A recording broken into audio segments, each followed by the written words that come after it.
ጥያቄ በተደጋጋሚ ስለተነሳ ለሱ ምናልባት ትንሽ ብሪፍ ሊያደርግ የምትችል ትንሽ አጠር ያለች ፓወርፖይንት አዘጋጅቻለሁ። የመጀመሪያው ይሄ ቴክ ታለንት ይላል በተራ ቁጥር 1 ላይ ያለው ምንድነው ቴክኒካል ታለንቶች አሁን በዚህ ጊዜ በጣም ተፈላጊ ስለሆኑ ነው እንደዛ አይነት ስልጠናዎች የሚያስፈልጉት። በየጊዜው የሚመጡ ፍላጎቶች ከነሱ ፍላጎቶች ጋር ተያይዞ ሊሄድ የሚችል አካሄዶችን ግለሰባዊ ጥረቶችን ማድረግ ስላለብን። ሁለተኛው ዲጂታል ትራንስፎርሜሽን ነው። ብዙዎቻችን ዲጂታላይዜሽን እና የሚለው ኦልሞስት ፋሚሊያር እየሆነ የመጣ ነገር ነው። ይሄ የጀመረው ኮቪድ-19 2019 ላይ የዓለም ስጋት በነበረበት ጊዜ ነው። ኦልሞስት ሰው ፊዚካሊ ፕሮክሲሚቲ መፍጠር እንደሌለበት ምክንያቱም አደጋም ስለሚመጣ በዛን ወቅት ዲጂታል ትራንስፎርሜሽኑ ምን አድርጓ አክሰለሬትድ ኦል ሴክተርስ ፍሮም ኤጁኬሽን ቱ ሄልዝ ቱ ሎጂስቲክስ ኤንድ ፋይናንስ። ምን ማለት ነው? ሰው አጫጭር ስልጠናዎችንም ወስዶ ኢቭን ደግሞ ስራዎችን ከቤቱ ሆኖ ምክንያቱም ፊዚካል ኮንታክት ራሱ አደጋ ውስጥ ሊጥር ስለሚችል ማለት ነው። እና ያኔ ኮቪድ-19 ራሱ ሰው ከቤቱ ሆኖ ስራን ኃላፊነቱን የሚወጣት ነገሮች ራሱ ለሱ ምቹ ሁኔታ ፈጥሮ ነው። ሶስተኛ ደግሞ በተለያዩ አጋጣሚዎች አክሰስ ያላገኙ ዜጎች ራሱ የስራ እድል እንዲያገኙ ያደርጋል። ለምሳሌ ብዙ በተለያዩ ሁኔታ ትምህርት ላይ ያልገቡ ሰዎች እድል ያላገኙ ሰዎች ራሱ ያጫጭር ስልጠና ስለሆነ እነሱን ኢንክሉድ ያደርጋል ማለት ነው። ኢንክሉሲቭ ነው ኔቸሩ። አራተኛው የሳላሪ ፕሮስፔክትም አሉ። በመሰረቱ ሃይ ፔይንግ ጆብ ነው። ኮደር ሆኖ ሰው ሰርቲፋይድ ከሆነ ሃይ ፔይንግ ጆቦች ውስጥ ኢንጌጅ የመሆን እድሉ ፕሮባቢሊቲው ከፍተኛ ነው። ምናልባት እኛ ጋር ያሉት አራቱ ፕሮግራሞች ሶፍትዌር ዴቨሎፐር ለመሆን ይቻላል፣ ዳታ ሳይንቲስት መሆን ይቻላል፣ ኮምፒውተር ፕሮግራመር መሆን ይቻላል፣ ኤአይ ስፔሻሊስት መሆን ይችላል። በአራቱ ኢትዮጵያን ኮደር ስልጠና ላይ ባሉት ማለት ነው። ስለዚህ እነዚህን ሰርቲፋይድ መሆን በራሱ የተሻለ ገቢ የሚያስገኙ ስራዎች ውስጥ ሪሞት ወርኮች ውስጥ ለመሳተፍ እድል ይፈጥራል የሚል ነው። አምስተኛው ሬሌቫንስ ኦፍ ላይፍ ሎንግ ለርኒንግ። ኢቭን ላይፍ ሎንግ ለርኒንግ ላይ ራሱ ምን ማለት ነው?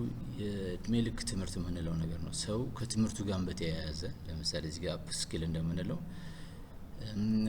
ሪስኪሊንግ ደግሞ አዳዲስ ስኪሎችን ለመማር እዚህ ጋር ኤንቢቢኤ ገልጫቸዋለሁ። አፕ ስኪል ማለት ኢንሃንሲንግ ዘ ኤግዚስቲንግ ስኪል ኦሬዲ ያለንን ስኪል የምናዳብርበት ነው።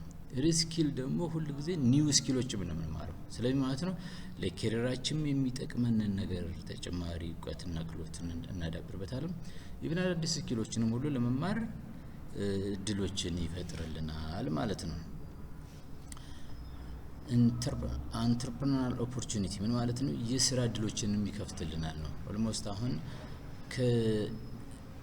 ከአገራችንም አልፎ ራሱ በዓለም አቀፍ ደረጃ ራሱ ሪሞት ጆቦችን አክሰስ ልናደርግ እንችላለን። እንደምን ሊሆን ይችላል? እንደ ፍሪላንሲንግ ሊሆን ይችላል ወይም ሪሞት ወርኮችን ሁሉ ማግኘት። ለምሳሌ አፕ ወርክ የሚባል ፕላትፎርም አለ። እዛ ላይ ሬጅስተር አድርጎ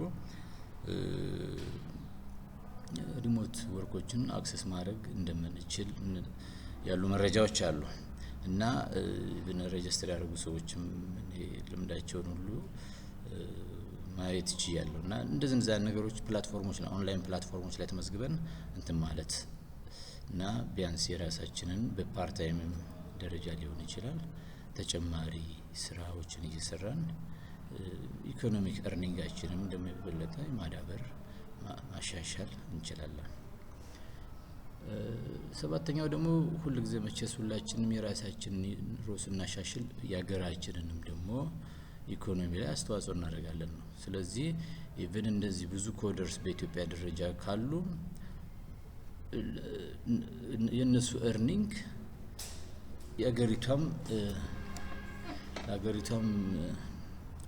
ለሀገሪቷም ኦልሞስት አገራዊ እድገት ኢኮኖሚክ እድገት አስተዋጽኦ ይኖረዋል ተብሎ ነው የሚታሰበው።